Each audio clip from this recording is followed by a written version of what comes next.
Binsun TV, saluran dakwah Samarinda.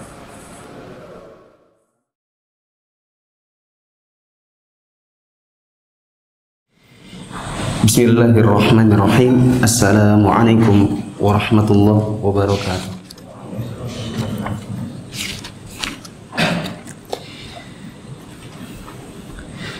Alhamdulillahilladzi arsala rasulahu bil huda wa dinil haqq liyudhhirahu 'ala ad-dini kullih wa kafa billahi shahida. Asyhadu an la ilaha illallah wahdahu la syarikalah wa asyhadu anna Muhammadan 'abduhu wa rasuluhu la nabiyya ba'dah. Hadirin jamaah yang dirahmati Allah Subhanahu wa taala, kita bersyukur kepada Allah pada malam hari ini bisa bertemu di salah satu rumah-rumah Allah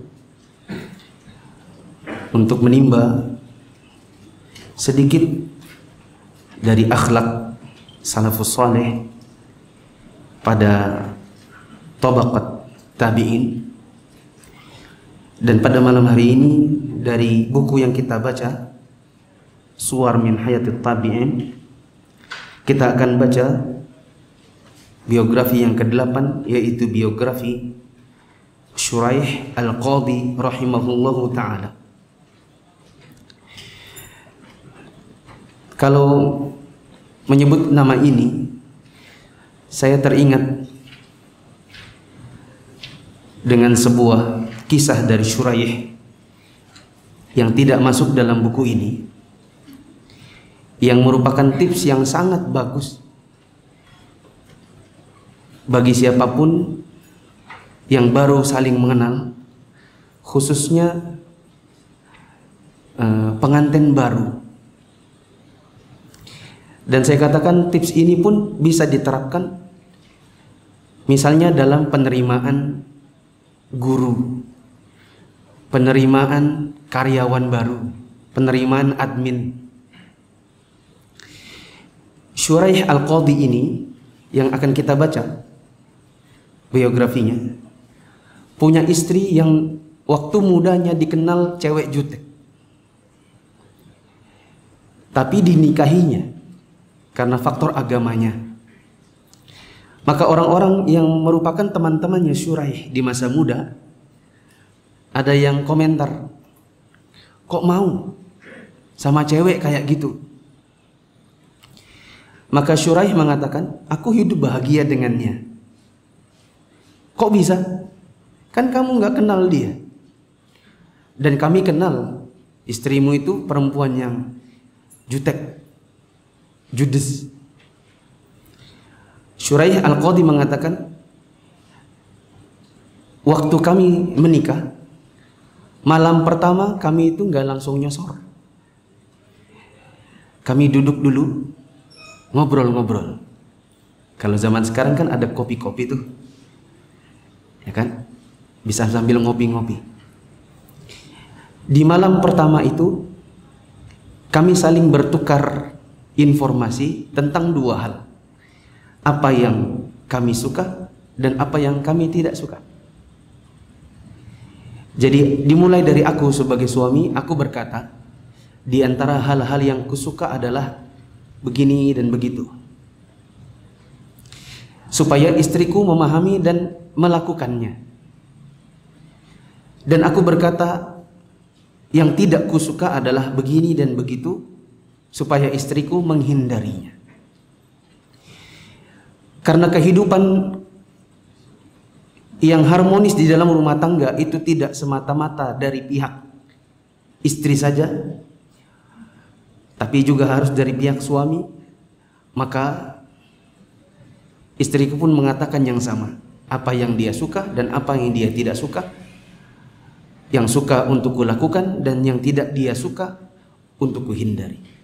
Maka kami pun hidup berbahagia karena kami saling menjaga apa yang disenangi dan tidak disenangi oleh pasangannya masing-masing.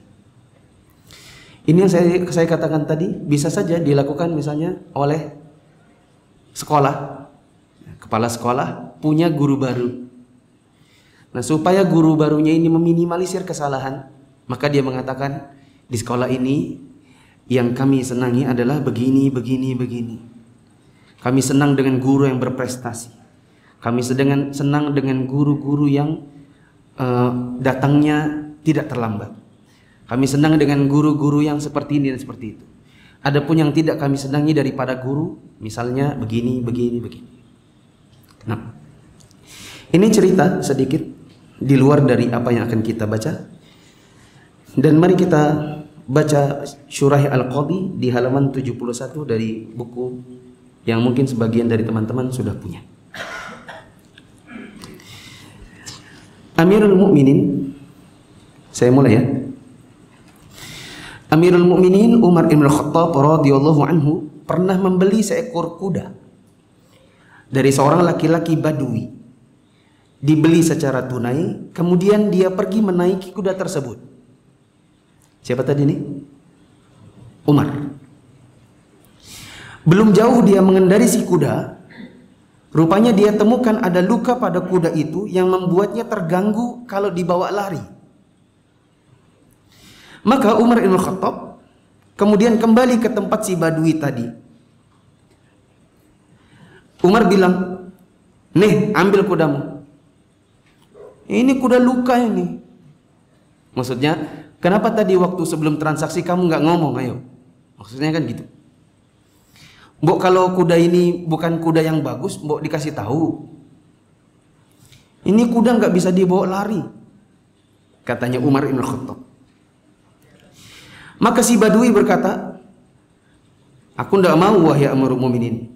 Aku sudah jual kepada Anda, dan waktu saya jual, ini kuda sempurna dan sehat.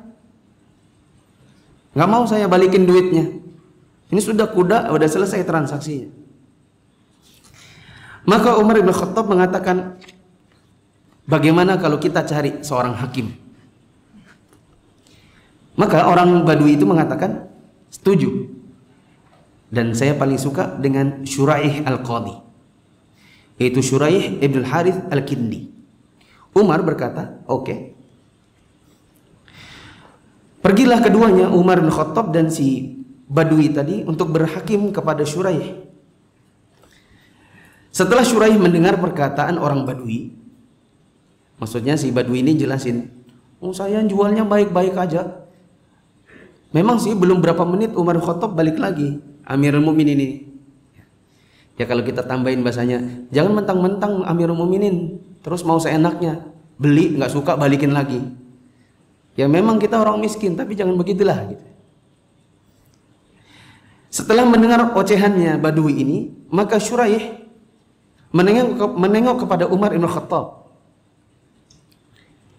Sebelumnya jemaah, Umar ini Amirul Mukminin, ibaratnya presiden. Sedangkan Syuraih adalah hakim aja. Mana lebih tinggi, Amirul Mukminin atau hakim? Amirul Mukminin. Ibaratnya kalau di Indonesia ini Mahkamah Agungnya lah. Ya. Tentu tinggian presiden, karena itu hakim juga diangkatnya lewat keputusan presiden. Atau paling tidak rapatnya MPR DPR lah. Lebih tinggian mana, sahabat dengan tabi'in? Sahabat. Siapa yang sahabat, Syuraih atau Umar? Umar. Ya kalau logikanya kita di zaman sekarang, umumnya sih pasti yang dimenangkan siapa? Amirul Mukminin. Nah, dalam kisah ini disebutkan, setelah Syuraih mendengar perkataan si Badui tadi, maka Syuraih menengok kepada Umar bin Khattab.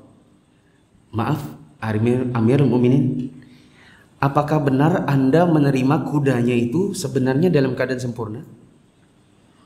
Umar menjawab, "Ya, iya." Maka Syuraih simpel aja, dia mengatakan, "Kalau begitu, ambil saja kudanya. Kalau tidak, maka kembalikan kudanya seperti waktu Anda ambil pertama kali." Paham ini? Kalau mau kudanya ambil aja. Maksudnya ya udah, kita putuskan transaksinya yang tadi udah selesai. Kuda buat Anda wahai Umar, dan uangnya buat si Badui. Kalau Anda nggak mau, mohon maaf, kudanya balikin lagi kayak waktu pertama Anda ngambil. Maka Umar berkata, keputusannya cuma begitu. Masya Allah, ucapan yang benar dan keputusan yang adil, simple, tapi ini yang benar.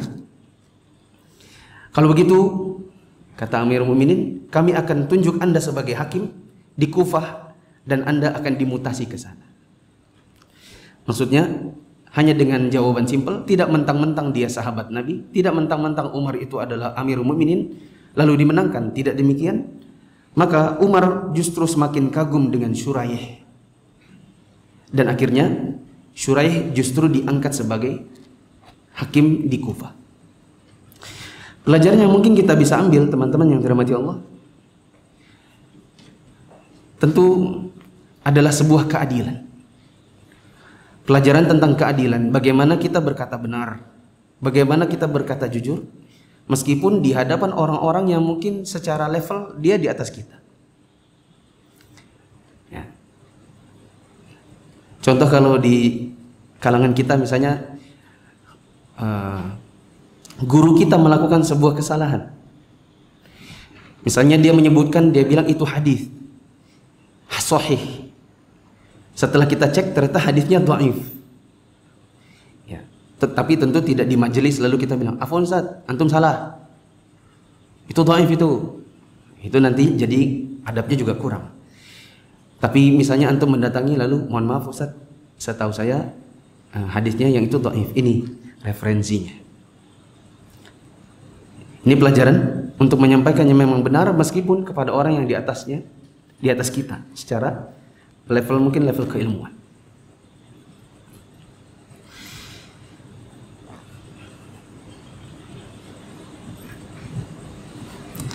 Ketika Jazirah Arab telah bersinar dengan cahaya hidayah dan sinar Islam sampai ke bumi Yaman, Syuraih termasuk generasi awal yang beriman kepada Allah dan Rasul-Nya, yang menyambut dakwah yang mengajak kepada hidayah dan kebenaran. Waktu itu mereka telah mengetahui keutamaan Syuraih ini dan mengakui akhlak dan keistimewaannya. Orang-orang di sekitarnya di Yaman sangat menyayangkan sekaligus berharap, andai saja Syuraih itu datang lebih awal ke Madinah supaya dia bisa bertemu dengan Rasulullah sebelum Rasulullah SAW wafat, dan dapat mengenyam ilmu yang jernih dari beliau dan bersih secara langsung tanpa perantara. Tentu saja supaya mendapatkan penghargaan sebagai sahabat setelah memperoleh keimanan untuk kemudian dapat memiliki kebaikan. Akan tetapi apa yang telah ditakdirkan oleh Allah telah terjadi. Jadi teman-teman yang dirahmati Allah, Syuraih ini mirip-mirip dengan Uwais Al-Qarni. Mungkin teman-teman pernah dengar kisahnya Uwais Al-Qarni. Dia adalah seorang pemuda yang hidupnya di Yaman, sebagaimana Syuraih juga. Hidupnya satu zaman dengan Nabi, cuman beda tempat. Dan Allah takdirkan Nabi wafat duluan, barulah kemudian dia datang. Yang paling terkenal dalam kisah sepertinya adalah Uwais Al-Qarni, yang Nabi sampai titip salam kepada Umar bin Khattab, tolong nanti kalau ketemu seorang pemuda dari Yaman namanya Uwais, sampaikan salam dari saya. Nabi wafat duluan, Uwaisnya baru datang dan ketemu dengan Umar, lalu Umar kemudian menyampaikan salamnya Nabi kepada dia. Karena hidupnya satu zaman tapi tidak ketemu wajah.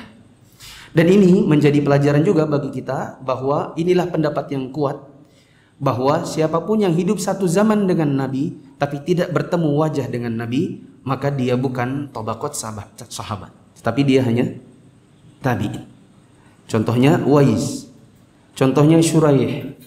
Yang juga terkenal adalah Raja Najasyi, yang nanti Najasyi ini akan ada biografinya di biografi kesekian puluh.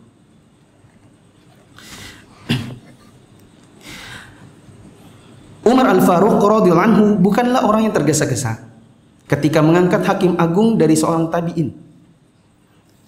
Padahal waktu itu langit-langit Islam masih bersinar-sinar dengan bintang-bintangnya sahabat Rasul. Maksudnya banyak sahabat Nabi, tapi yang diangkat jadi qadhi justru dari kalangan tabi'in. Waktu telah membuktikan kebenaran firasat Umar dan kebenaran tindakannya. Karena Syuraih akhirnya menjabat sebagai hakim di antara kaum muslimin selama 60 tahun berturut-turut tanpa putus. Syuraih menjadi hakim agung Di zamannya Umar, di zamannya Utsman, zamannya Ali, sampai zamannya Muawiyah. Dia diakui oleh Khalifah Bani Umayyah yang datang setelah Muawiyah, hingga akhirnya pada zaman pemerintahan Al-Hajjaj ada orang yang minta supaya Syura ini diturunkan najah dari jabatannya. Ya, ini pelajaran bagi kita. Secemerlang apapun diri kita, sebagus apapun akhlak kita, pasti ada yang tidak suka. Apakah perlu bersedih? Jawabannya bersedih manakala ada yang tidak suka dengan kita tidak perlu. Karena berapa banyak orang yang memuji kita untuk sesuatu yang kita tidak punya juga kok. Kita sering dipuji orang untuk sesuatu yang tidak layak kita sandang, tapi kita senang. Maka manakala ada yang tidak suka dengan kita, padahal kita sebenarnya orang yang secara umum adalah baik, maka saya katakan tidak perlu terlalu bersedih. Bukankah Rasulullah SAW sebagai orang yang akhlaknya paling baik di muka bumi juga punya musuh? Dengan syarat kita hal yang membuat orang tidak suka dengan kita bukan hal yang syar'i. Kalau ada orang yang tidak suka dengan kita karena sebab syar'i, maka ini perlu introspeksi. Ya. Misalnya kita dikenal secara umum baik, tapi ada orang tidak suka karena misalnya kita suka ngadu domba.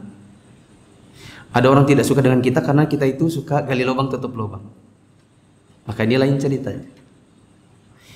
Tapi bila dengan alasan yang tidak syar'i, maka tidak perlu terlalu bersedih. Sejarah kehakiman dalam Islam telah penuh dengan keagungan sikap Syuraih. Terkumpul di dalamnya keindahan kasus-kasus kaum muslimin yang kalangan atas maupun kalangan bawah, karena syariat Allah yang ditegakkan oleh Syuraih dan penerimaan mereka kepada hukum-hukumnya. Buku-buku catatan penuh dengan keputusan, berita, perkataan dan perbuatan yang sangat tajam. Contoh, Ali bin Abi Thalib radhiyallahu anhu kehilangan baju besi. Ini cerita baru ya. Ali bin Abi Thalib kehilangan baju besi. Padahal baju besi itu adalah favoritnya dan baju besi itu sangat berharga. Tidak lama kemudian, baju besi itu ternyata ditemukan ada di tangan orang ahli dhimmah yang lagi menjualnya di pasar Kufah. Siapa yang tahu dapat hadiah? Apa ini? Kopi gudeg. Apa itu ahli dhimmah? Ya. Orang kafir yang mempunyai perjanjian damai dengan muslim. Apa bedanya dengan mu'ahad? Karena mu'ahad pun per definisinya juga seperti itu. Mu'ahad juga punya definisi yang sama, yaitu orang kafir yang memiliki perjanjian perdamaian dengan orang muslim. Apa bedanya dengan zimmah? Kafir zimmi membayar jizyah. Apakah mu'ahad tidak bayar jizyah?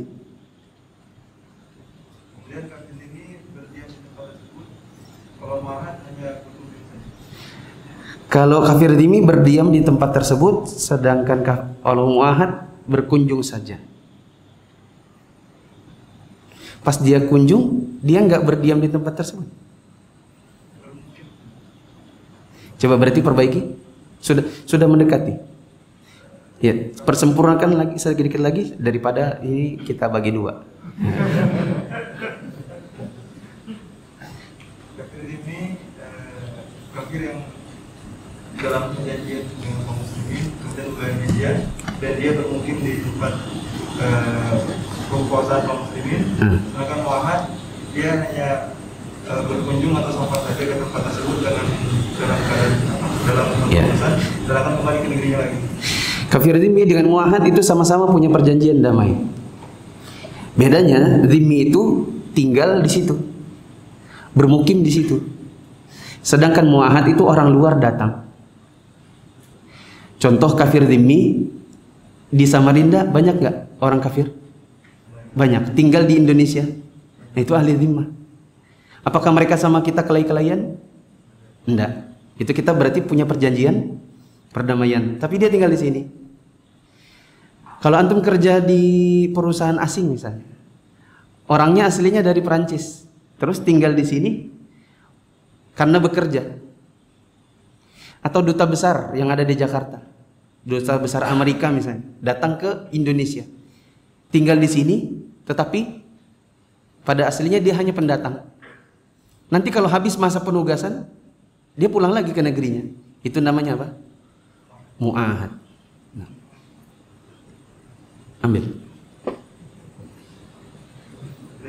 Ambilkan, baru kasih di belakang. Jazakallahu khairan. Balik ke ceritanya ya.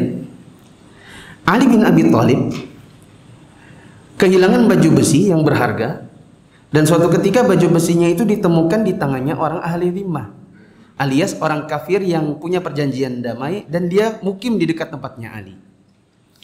Orang itu sedang menjual baju besi itu di Kufah. Gimana sih kalau antum misalnya punya barang gitu kan, terus antum kehilangan itu barang, ya motor lah misalnya, pas lihat di tempat motor bekas ada motor itu, platnya sama, antum bisa mengenali dari nomor platnya. Itu lagi dijual sama seseorang. Apa yang kira-kira antum lakukan? Ya, pegang tangannya gitu kan. Dari mana ini dapat nih? Ini motor saya ini. Kurang lebih demikian. Kata Ali bin Abi Thalib, ini baju besiku ini. Ya. Ini adalah baju besiku. Ini baju besi jatuh dari untaku pada malam anu dan di tempat anu. Kok bisa sama kamu? Ahli dhimmah ini mengatakan, ini punyaku, buktinya ini di tanganku. Lalu Ali bilang, pokoknya ini baju besiku, dan aku belum pernah menjualnya ke siapapun, belum pernah juga kuhibahkan ke siapapun. Kok tiba-tiba ada sama kamu? Berarti kamu nyolong. Orang kafir itu berkata, saya nggak bisa terima. Kalau mau, ayo kita cari hakim, tapi hakimnya harus muslim. Lucu ya? Ya.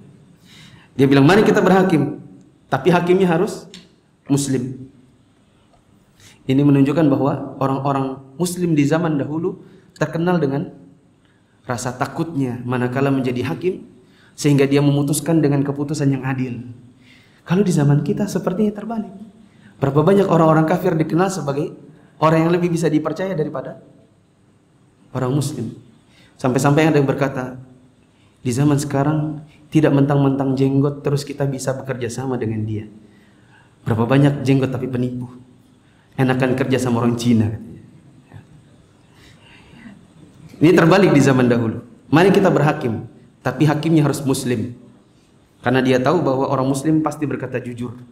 Nggak mungkin dimenangkan Ali hanya hanya gara-gara Ali adalah Amirul Mukminin. Kemudian keduanya pergi ke Shuraih Al-Qadhi. Dan setelah keduanya sampai di persidangan, Shuraih berkata, ya Amirul Mukminin, ada apa? Silakan. Ali bilang, saya kehilangan baju besi. Lalu aku temukan baju besiku di bawah orang ini. Dan baju besi itu aku yakin terjatuh pada malam anu di tempat anu. Sementara sudah nyampe di tangan si orang ini, bukan lewat jalur beli, bukan juga pula hibah. Saya nggak pernah hadiahkan ke siapapun, saya nggak pernah jual ke siapapun. Kok ada sama dia? Maka Shuraih berkata kepada si orang kafir tadi, ya, gimana kafir? Kira-kira, kok kafir? Apa? Gimana jawabanmu, wahai laki-laki? Maka si laki-laki kafir itu bilang, pokoknya baju besi ini punya saya. Karena dia di tangan saya berarti punya saya. Kalau Amirul Mukminin menuduh, maka dia menuduh dengan kedustaan. Harus ada saksi dong. Gitu. Kalau zaman sekarang kan gampang, pakai sidik jari gitu kan. Tinggal bayar berapa polisinya. Gitu enggak? Shuraih menoreh ke arah Ali dan berkata, aku tidak ragu bahwa Anda orang jujur, wahai Amirul Mukminin. Saya yakin bahwa baju besi ini memang punya Anda. Akan tetapi, mau tidak mau Anda harus datangkan dua saksi. bahwa ini memang punya Anda. Bila tidak, mohon maaf, tidak bisa saya menangkan Anda. Meskipun saya tahu Anda pasti jujur. Gak mungkin Anda ngaku-ngaku yang bukan punya Anda. Ali berkata, oke, saya punya 2 saksi. Budakku yang namanya Konbar dan anakku yang namanya Hasan. Maka Syuraih berkata, maaf, saya tidak mengizinkan anak jadi saksi bapaknya. Karena anak pasti bela bapaknya. Ali marah.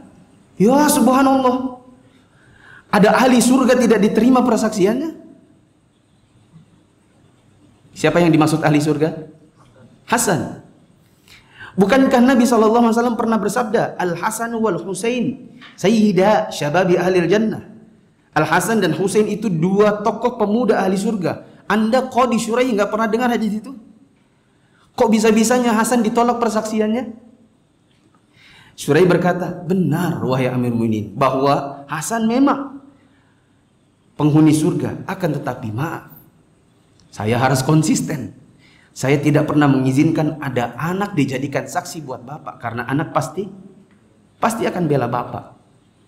Kalau Anda, saya bolehkan untuk disaksikan oleh anak, besok-besok datang kasus-kasus baru, pasti nanti orang akan bilang, anak saya, anak saya, anak saya. Nanti kalau saya bilang, maaf, nggak bisa, pasti orang akan bilang, Ali aja boleh. Nggak bisa. Saya nggak bisa menerima ada anak dijadikan kesaksian buat bapaknya. Bayangkan. Itulah kenapa sampai-sampai si orang kafir ini bilang, ayo kita cari hakim, asalkan Muslim.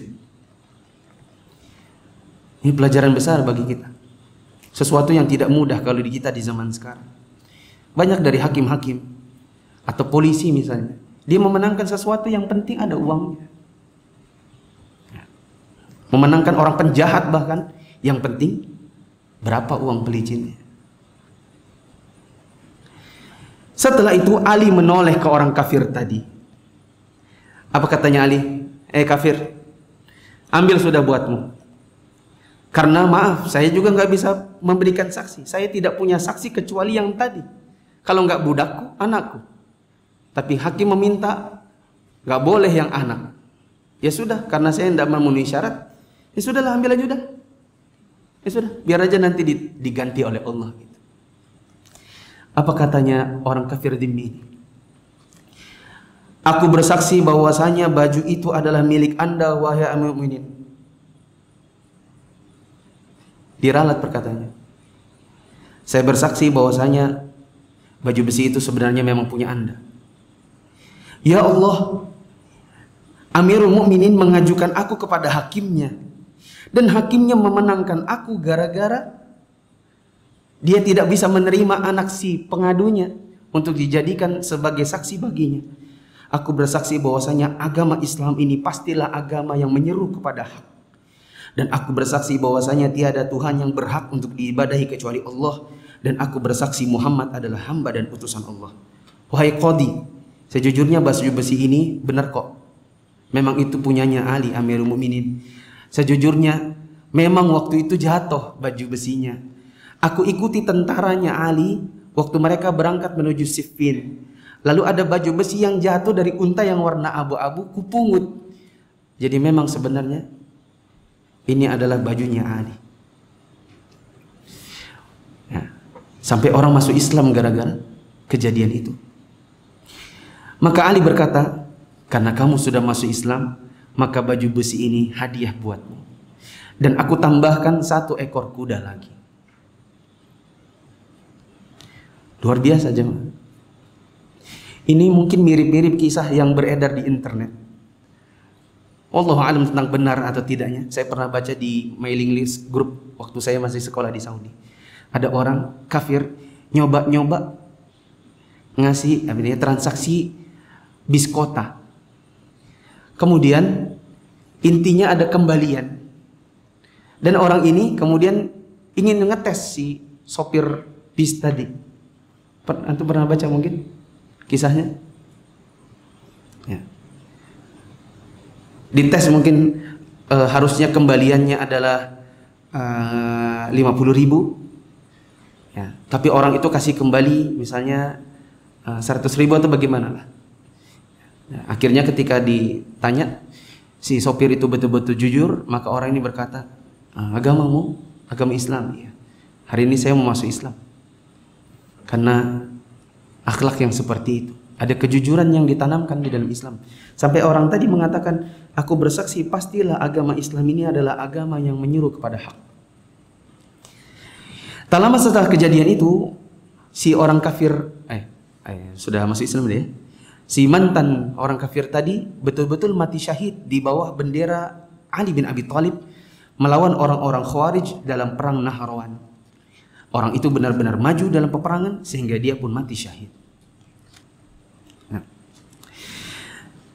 selesailah kisah Syuraih bersama Ali dan mantan Zimmi tadi.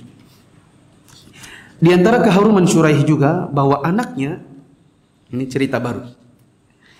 Anaknya Syuraih suatu hari berkata kepada Syuraih, bapaknya. Ini berarti anak hakim ngomong sama Pak Hakim.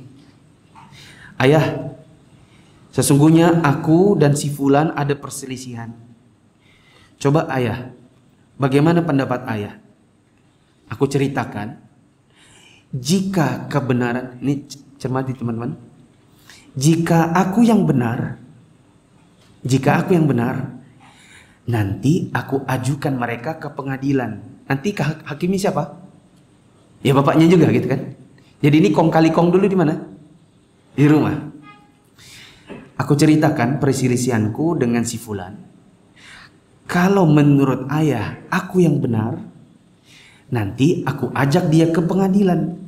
Dan bapak, ayah kan pasti akan menangkan aku. Ya atau enggak? Tapi kalau seandainya menurut ayah ternyata yang benar adalah mereka dan aku yang salah, maka nanti aku sama mereka berdamai aja lah. Ibaratnya kalau zaman sekarang ada anak Kapolres ngomong sama bapaknya, dia tabrakan di jalan, serempet-serempetan sama orang. Dia bilang, kalau menurut bapak bagaimana nih? Kalau aku yang benar, nanti kita bawa dia ke polisi. Siapa tahu dapat sesuatu. Nanti dia ganti motorku. Tapi kalau seandainya aku yang salah, ya udah aku damai aja sama dia. Nanti tinggal ngasih berapa lah. Ya. Apa yang terjadi? Setelah menuturkan ceritanya kepada Syuraih, bapaknya si hakim ini, maka bapaknya ini berkata, kan menurut saya kau ajak saja dia ke pengadilan. Ya, nggak usah berdamai, kamu ajak dia ke pengadilan. Maka anaknya pergi menuju musuhnya dan mengajak, ayo kita ke pengadilan. Dan musuhnya pun setuju. Pergi kemana? Ke pengadilan. Siapa yang jadi hakimnya? Bapaknya juga. Dan setelah di dalam pengadilan, rupanya si bapaknya ini menangkan musuhnya anaknya. Ya. Kira-kira kalau antum jadi anaknya, kira-kira antum bilang apa sama bapak antum? Hah? Ya. Ketika Syuraih pulang ke rumah, anaknya pun sudah sampai di sana. Dia ngomong, ayah ini gimana? Saya dijebak rupanya. Kan saya sudah bilang, kalau saya yang menang, kalau saya yang benar, kita ke pengadilan. Kalau saya salah, kita berdamai aja. Disuruhnya saya ke pengadilan, rupanya yang dimenangkan bukan saya juga ternyata. Apa katanya Syuraih ini?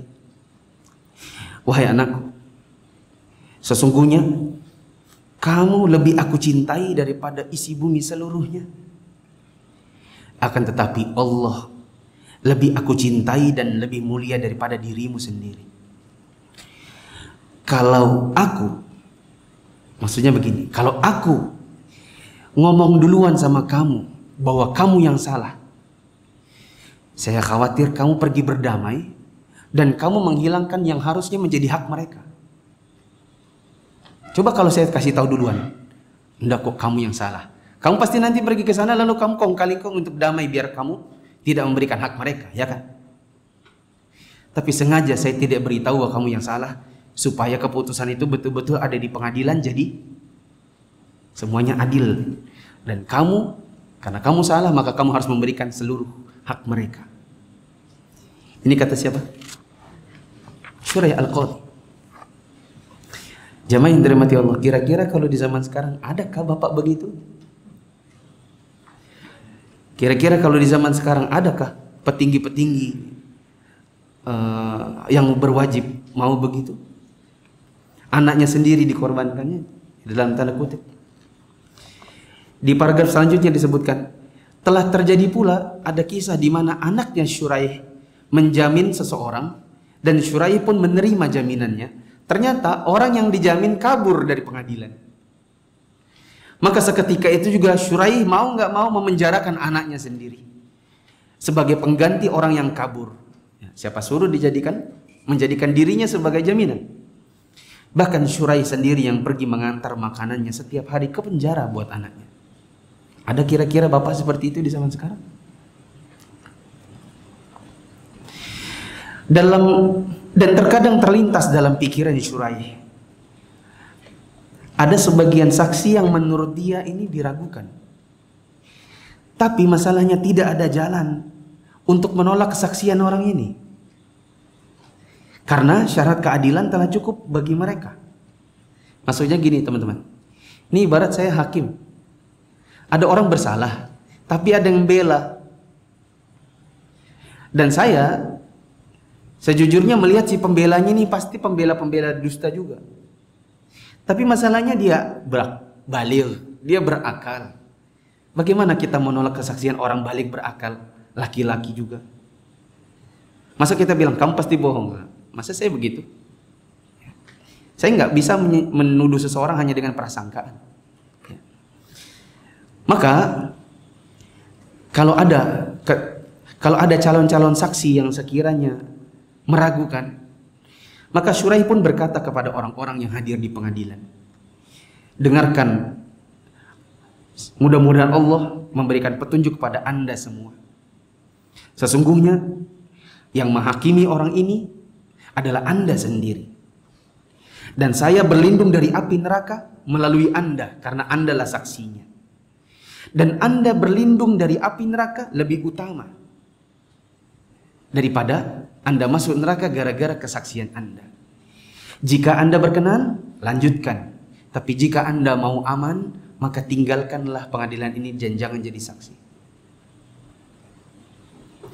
Jika orang itu bersikeras untuk membela menjadi saksi, maka Shuraih pun menoleh kepada yang disaksiin. Shuraih berkata, wahai anda yang jadi si tertuduh, sesungguhnya aku melihat anda sebagai orang yang zalim. Menurut saya. Akan tetapi aku tidak bisa menghakimi dengan prasangkaan. Saya menghakimi seseorang pakai kesaksian. Dan sesungguhnya keputusanku, bila pun aku memenangkan anda atas hak orang lain, anda yang zalim tapi anda yang menang, yakinlah bahwasanya keputusanku tidak bisa menghalalkan sama sekali kalau memang itu harta haram buat anda. Ini seperti kejadian Nabi SAW. Nabi SAW pernah mendengar dua orang bertengkar di dekat rumahnya beliau. Maka Nabi mengundang keduanya lalu mendengarkan pembelaan masing-masing. Tapi Nabi bukan dukun. Ya.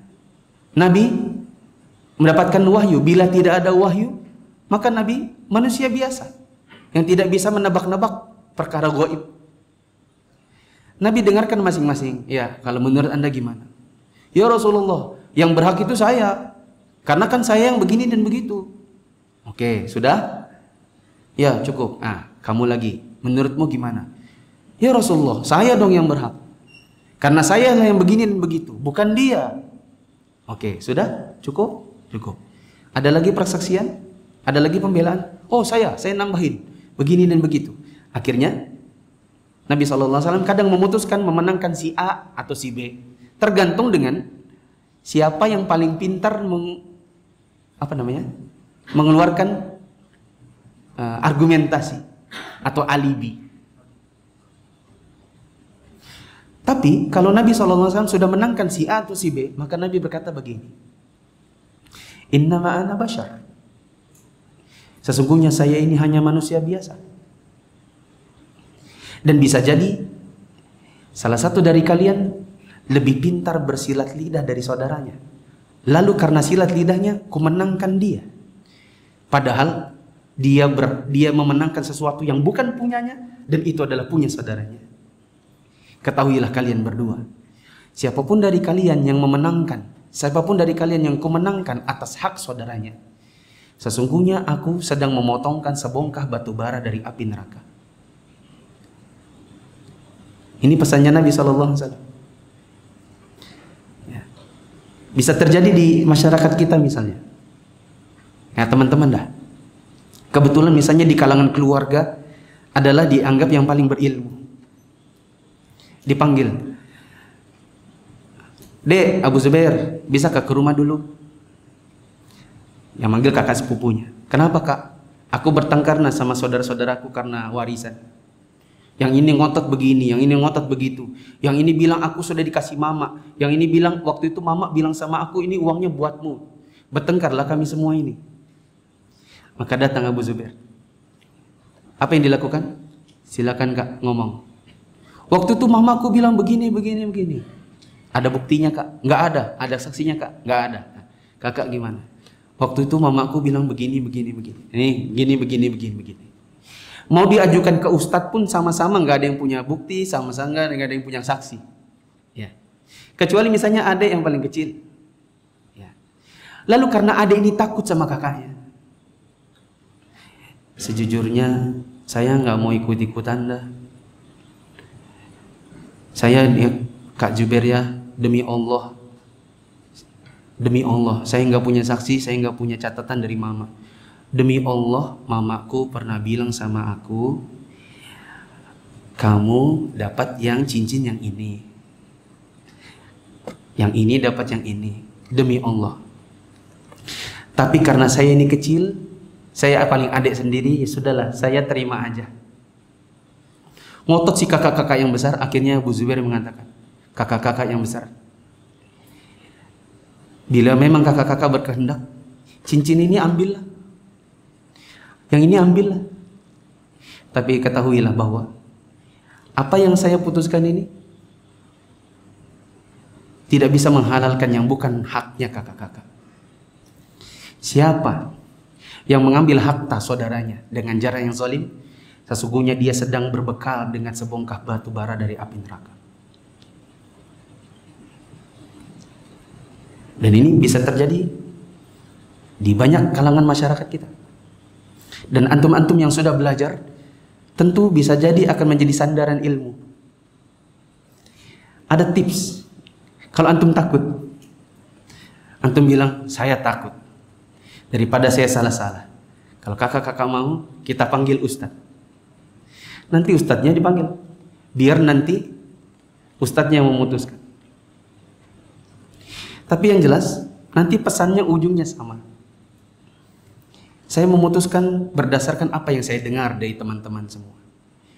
Akan tetapi, bila pun saya memenangkan satu dari yang lain, itu tidak akan bisa menghalalkan yang bukan punya Anda. Dan siapa yang mengambil harta saudaranya dengan cara yang batil, sesungguhnya dia sedang mengambil sebongkah batu bara dari api neraka. Kalau mau, ambil. Ya. Saya yakin habis itu langsung pada takut yang bohong-bohong. Ya.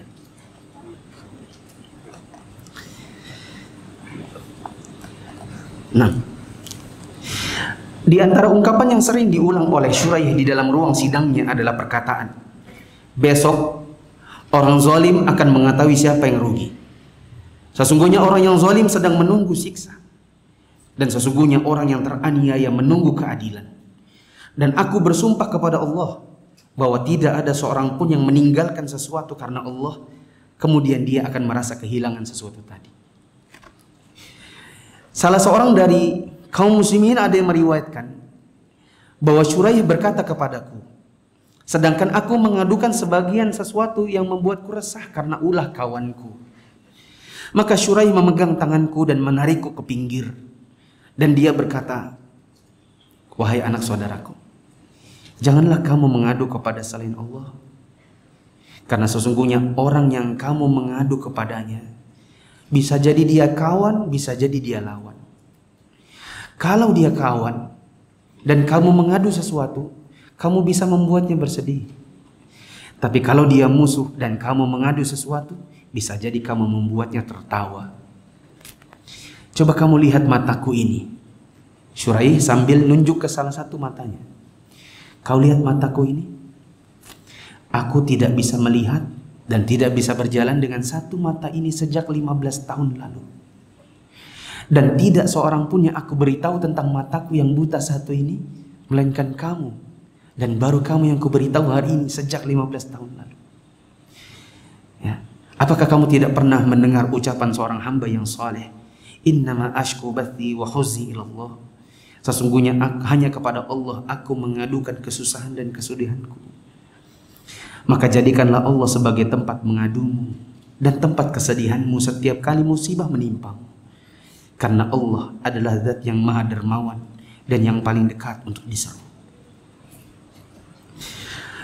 Pada suatu hari, Syuraih Al-Qadi melihat seseorang sedang meminta sesuatu kepada orang lain. Lalu dia berkata kepadanya, wahai anak saudaraku, siapa yang meminta kebutuhan kepada manusia, maka dia telah menjerumuskan dirinya dalam perbudakan. Jika orang yang diminta itu memberi, nanti dia bisa menjadi budak untuk orang yang memberi karena pemberian itu. Dan jika orang yang diminta tadi tidak memberi, maka dia datang dalam keadaan hina. Sudah minta-minta, nggak dikasih lagi. Yang ini hina karena bakhil, yang itu hina karena ditolak. Maka jika kamu meminta, mintalah kepada Allah. Jika kamu memohon pertolongan, mohonlah pertolongan kepada Allah.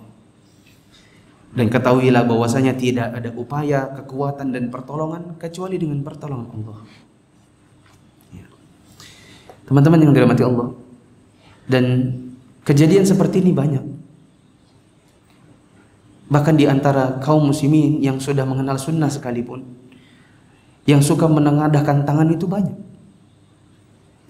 Baru-baru ini di grup saya di Balikpapan mengaji sunnah, sampai angka grupnya pun saya hafal, nomor 3.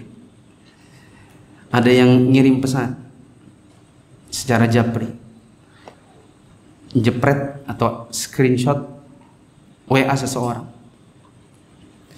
Dia bilang, akhi, bisakah ana dipinjamkan uang? Ana butuh uang karena ana dan istri ana lagi sakit begini dan begitu. Mohon bantuannya akhi, jazakumullahu khairan. Ana cek nomornya, ternyata saya punya. Namanya si Fulan. Cuma saya nggak tahu wajahnya yang seperti apa. Terus saya pancing dengan sebuah broadcast umum. Kalau kita meminta-minta sesuatu atau mau pinjam uang, pinjamlah kepada orang yang kita kenal bila butuh dan bila antum bisa mengembalikan. Kalau antum berkata saya pinjam, maka akadnya akad utang. Tetapi bila antum sendiri sudah tahu bahwa antum tidak mampu mengembalikan, maka mendingan antum minta sekalian daripada berjanji hutang dan berjanji untuk mengembalikan, ternyata antum menjadi orang yang pembohong. Bukankah Nabi SAW mengatakan, Allahumma inni a'udzubika minal ma'thami wal maghram. Ya Allah, aku berlindung kepada engkau dari dosa dan hutang. Sampai-sampai di antara sahabat ada yang bertanya, ya Rasulullah, kalau kita berlindung dari dosa, kita paham. Tapi masa kita juga berlindung dari hutang? Emangnya dosakah kalau berhutang? Maka Nabi SAW mengatakan, inna rajula idza gharama hadatsa fakadzaba wa wa'ada fa akhlafa. Orang itu kalau suka ngutang, nanti kalau ngomong banyak bohong. Kalau janji suka mengingkari. Makanya kita harus berlindung dari hutang. Ana bikin broadcastan gitu ya. Kalau ada yang butuh-butuh uang, janganlah broadcast atau japri-japri orang tidak dikenal secara random. Nanti antum menjatuhkan harkat dan martabat antum sendiri, muruah antum jatuh, apalagi kalau nomor antum tersebar. Dan tidak lama kemudian ada yang japri, Ustadz di Balikpapan mengaji sunnah nomor 3 si fulan. Rupanya dia japri banyak orang. Ya. Dan sudah ada di Balikpapan yang saya sidang langsung, suami istri. Kita jebak dulu. Kita mau tanya-tanya apa kebutuhan antum, siapa tahu kita dengan mengetahui kebutuhan antum nanti beginiin begitu. Akhirnya datang dia. Setelah dia datang baru saya datang. Saya bilang, saya nggak ingin berpanjang lebar, saya mau tanya langsung. Betulkah antum berdua suka menjapri para akhwat, para ikhwan-ikhwan untuk pinjam uang? Bertatap-tatapan nih suami istri. Iya Ustaz. Siapa yang suka kirim-kirim messenger Facebook? Istri apa suami? Tatap-tapatan lagi, lalu berkata, dua-duanya Ustaz. Antum umur berapa akhi? 28. 28 minta-minta. Antum tidak bekerja? Kerja Ustaz. Kerja apa? Dan seterusnya saya berkata, sesungguhnya menurut saya antum tidak layak lagi diberi bantuan. Karena badan antum kuat. Antum masih muda. Dan antum bisa bekerja. Asalkan antum jujur. Dan jangan lagi japri sana, japri sini. Karena bisa jadi orang terganggu. Antum minta sini, minta sana. Ceritanya sama. Nanti ketika yang antum minta-minta itu rupanya lagi ngumpul, lalu menyebutkan nama yang sama atau kisah yang sama, mereka connect satu sama yang lain, antum jatuh di mata mereka. Ya. Maka saya juga mengatakan yang sama kurang lebih. Kalau kita punya masalah keuangan, maka teman-teman yang dirahmati Allah, kalau antum masih muda, sejatinya kalau antum mau bekerja, pasti antum akan ada penghasilan. Bila pun pada satu titik di mana antum terpaksa, maka saya katakan jangan japri-japri secara random. Antum pinjam, minta bantuan kepada orang yang antum kenal supaya terjaga muruah antum. Karena orang yang mengenal antum pasti akan menjaga, kecuali kalau antumnya sudah keterlaluan. Nah. Dan kalau memang antum tidak mampu bayar, minta sekalian.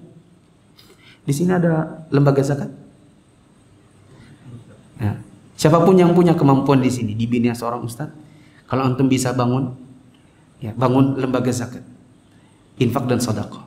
Siapa tahu nanti lembaga ini bisa membantu teman-teman yang memang kesusahan. Ya. Dan bisa menjadi solusi penyakit masyarakat, yaitu adanya satu orang, dua orang di antara kita yang kita tidak kenal dia, tapi dia minta sana, minta sini, japri sana, japri sini. Di Balikpapan dahulu ada ummahat, ya, tapi setelah saya tahdir hilang. Tapi saya tadinya tahdir umum, alhamdulillah saya nggak kenal orangnya. Cuma ada seorang ummahat yang dikenal kalau lagi daurah di Balikpapan, dia mengincar para ummahat yang bermobil, apalagi yang nyetir sendiri. Nanti kalau dia sudah turun dari mobil langsung disalamin. Assalamualaikum, ukhti, Om, apa kabar Om? Waalaikumsalam, alhamdulillah baik. Dalam keadaan siapa nih? Gimana Om kabarnya Om? Anu na Om, ana belum bayar uang sekolah na Om, gas habis Om. Anu na Om. Nanti kalau sudah dikasih duit, balik dia lagi ke parkiran. Ya, karena itu umat sambil diantar ke dekat masjid. Nanti kalau sudah dapat duitnya, biasanya kan orang kalau di omong-omong gitu ya, anu na akhi, gini dan ini. Lama-lama kan daripada kelamaan dan muyak, apa yang antum lakukan? Ya udah kasih aja. Nanti orangnya balik lagi ke parkiran. Dia cari lagi umat-umat yang seperti itu. Saya katakan itu penyakit. Nah, kalau pada proses antum memang butuh bantuan, cari yang antum kenal, yang bisa menjaga. Kalau antum sudah tidak mampu untuk bayar, mendingan minta sekalian.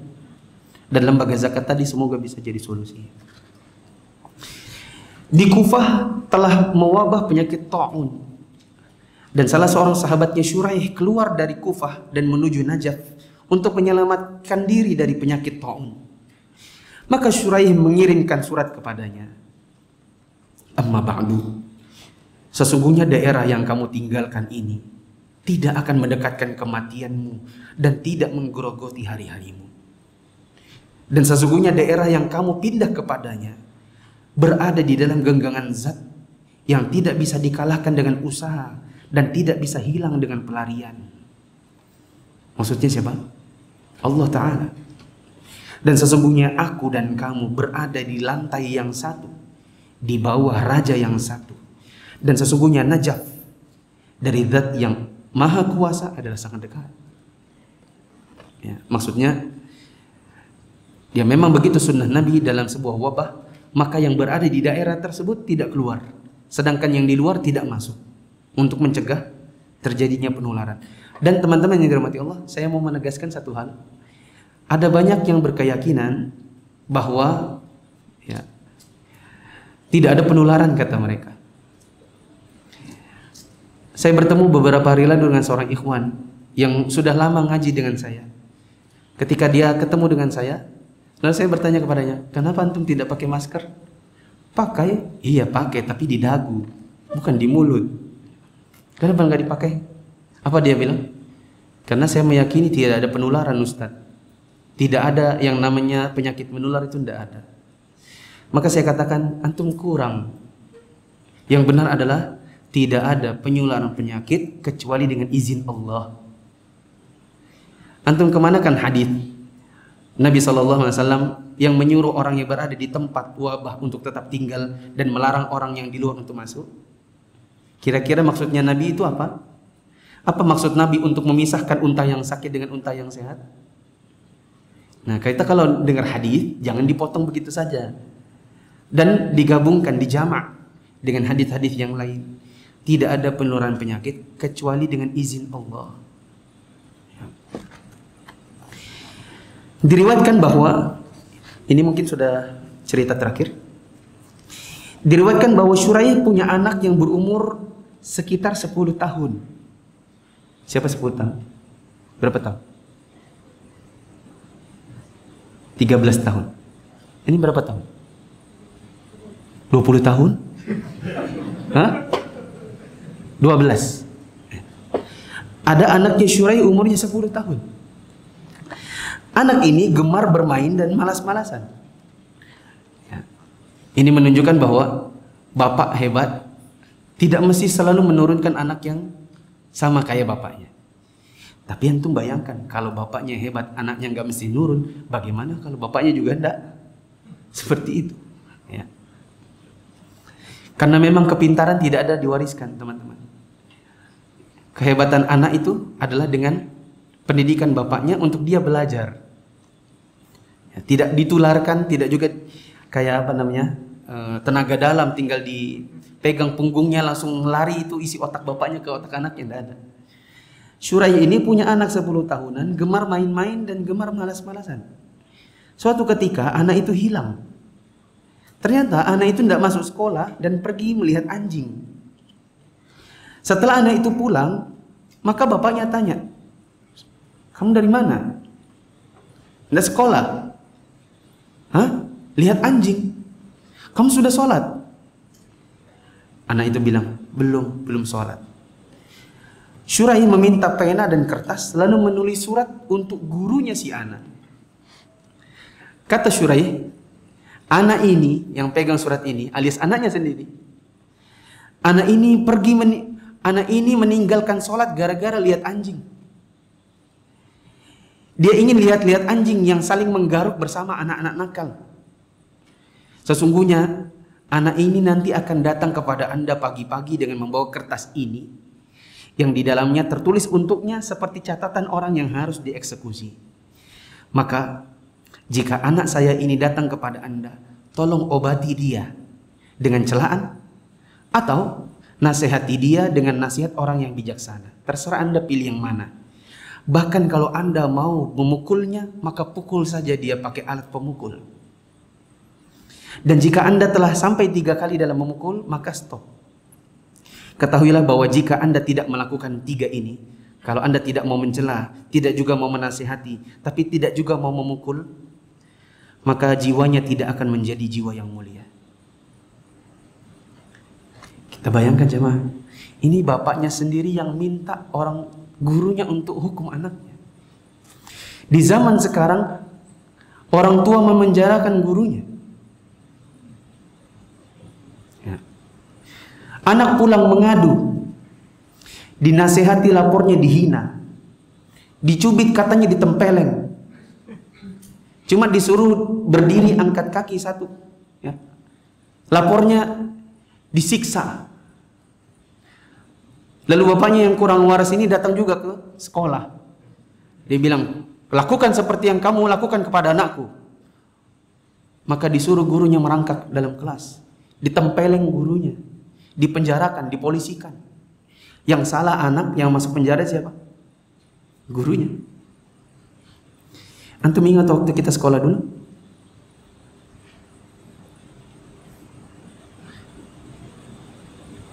Kita dilempar kapur, itu paling sedikit.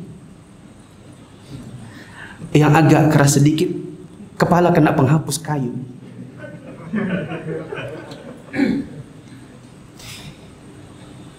Kita diminta untuk menjelonjorkan jari jemari, dilihat kukunya. Kalau panjang, dipukul pakai mister kayu.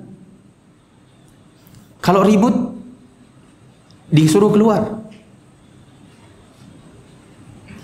Kalau nakal, menghina guru, dihukum berat.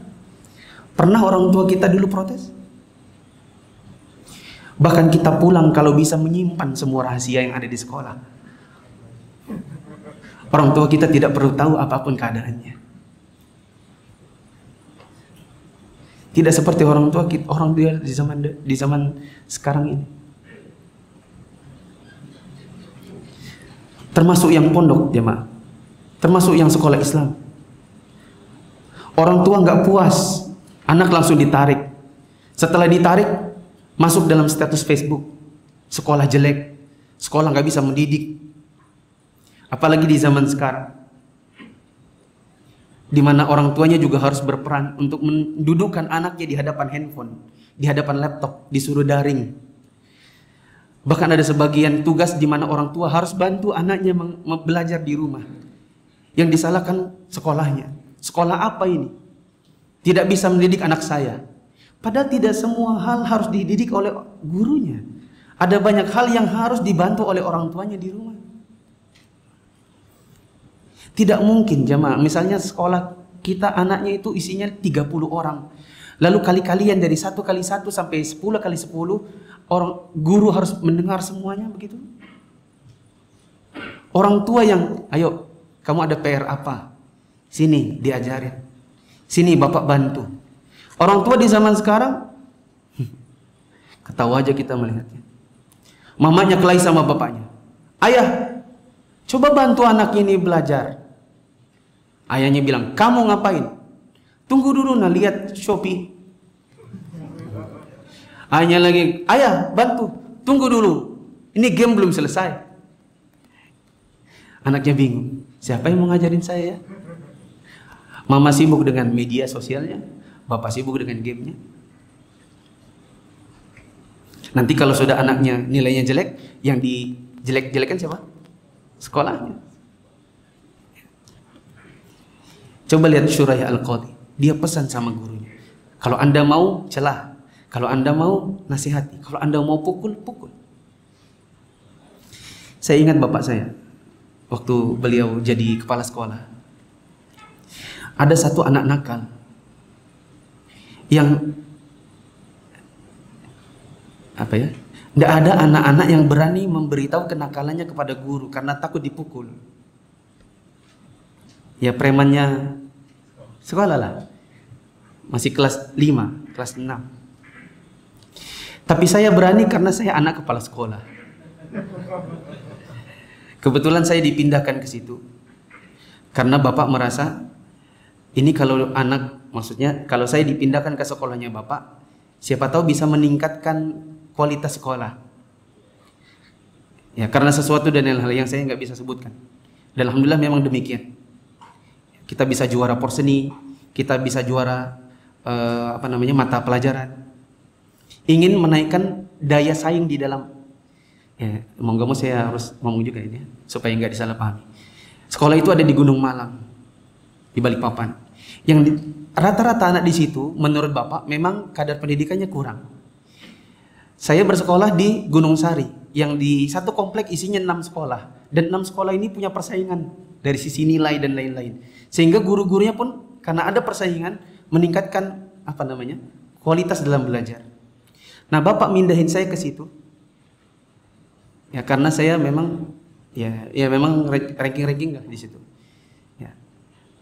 Saya antum dulu apa? Semester atau cau? Cau. Antum masih ingat ranking antum dari CAU 1 kelas 1 sampai CAU 3 kelas 6? Saya hafal. Saya rankingnya 121, 221, 422, 111, 111, 352. Yang 111, 111 itu saya karena dipindahin di sekolahnya Bapak. Ya. Ketika saya datang dan saya lihat memang ya ada banyak hal yang kurang. Misalnya kalau saya di sekolah yang lama, kalian 9 itu sudah kita kuasai di kelas 2 atau 3. Di situ baru diajarnya di kelas 5. Ya.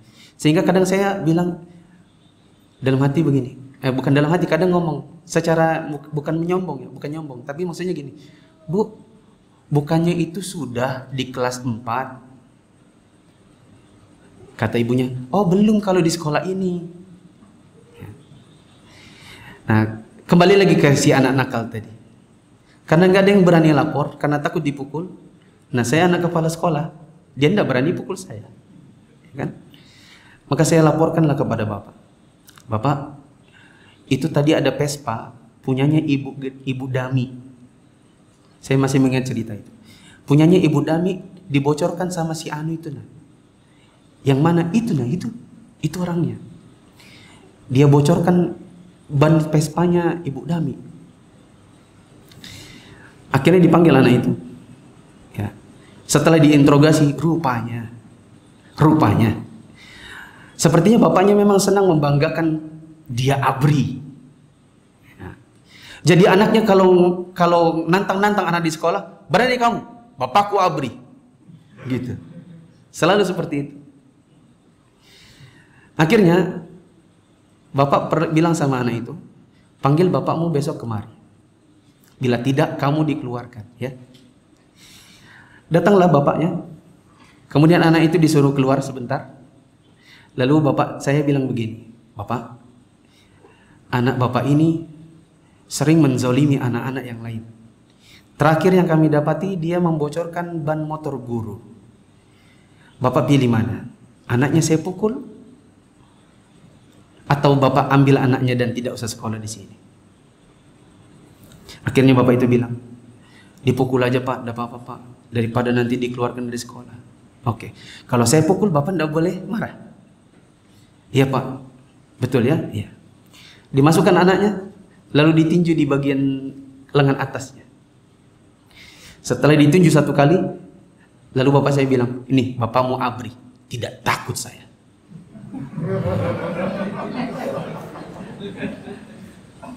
Yang selalu dibanggakannya. Kamu yang bocorkan Vespa guru? Iya Pak. Kamu yang begini, kamu yang begini. Mulai besok kalau kamu berani lagi, maka dan seterusnya.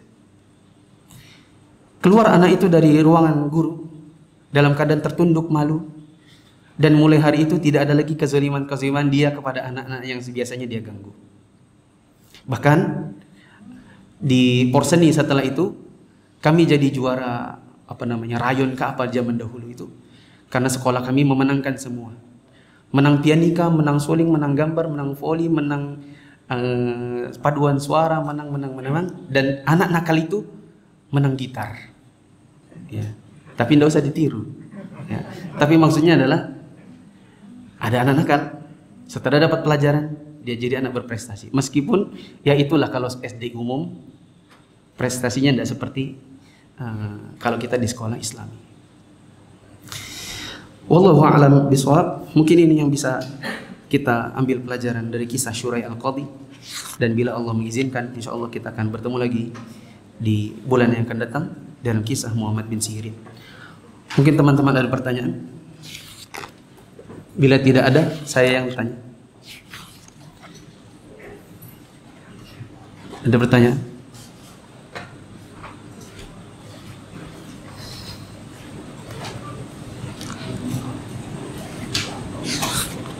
Tidak ada. Itu untuk apa? Facebook. Ada yang tanya? Nah. Pertanyaan saya, berhadiah susu beruang.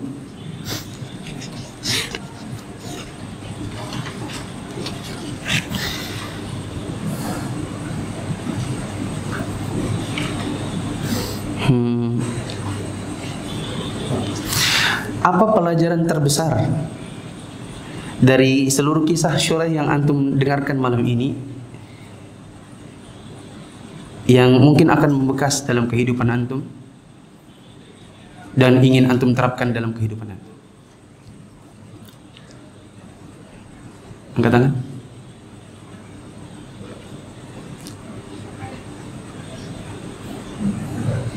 Tidak ada pelajaran sama sekali. Ya. Menjadi orang yang adil, walaupun itu dengan orang yang terdekat seperti anak ataupun orang tua.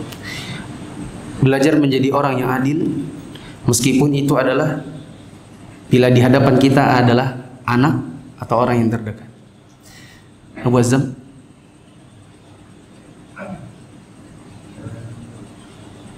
Ya, sama belajar adil, kemudian belajar berpikir tidak sekedar yang ada di depannya. Belajar tidak sekedar yang ada di hadapan saja. Maksudnya gimana itu?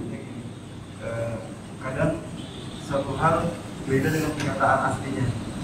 Sehingga yang kita hanya ambil dapat secara domin ya, namun kita ambil pelajaran dari sisi belakangnya.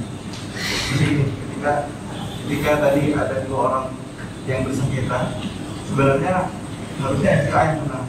Dari karena hukumnya adalah sini, maka si yang kita jalan. Tapi kita ambil pelajaran bahwasanya di balik itu adalah sebuah keadilan untuk si ya. Saya bahasakan sendiri ya dengan maksud antum. Ada kalanya kita menghukumi sesuatu hanya karena zahirnya saja. Makanya tadi ada kisah di mana Syuraih tidak bisa menghentikan persaksian orang yang dia anggap atau dia kira tidak adil. Sebagaimana Nabi SAW memutuskan perkara di antara dua orang. Nabi berpesan, saya ini hanya manusia biasa. Bisa jadi apa yang saya putuskan untuk salah satu dari kalian, saya menangkan dia atas hak saudaranya. Lalu Nabi berpesan, apa tadi? Sesungguhnya barang siapa di antara kalian yang mengambil harta saudaranya dengan cara yang batil, maka aku sedang memotongkan sebongkah batu dari api neraka. Ini untuk Abu Zubair, karena Abu Azam sudah dapat kopi. Kalau nanti berdua bareng menjadi kopi susu. Wallahu a'lam bishawab. Mungkin ini saja, kurang lebihnya saya mohon maaf. Subhanakallahumma wa bihamdika asyhadu an la ilaha illa anta astaghfiruka wa atubu ilaik. Wassalamualaikum warahmatullahi wabarakatuh.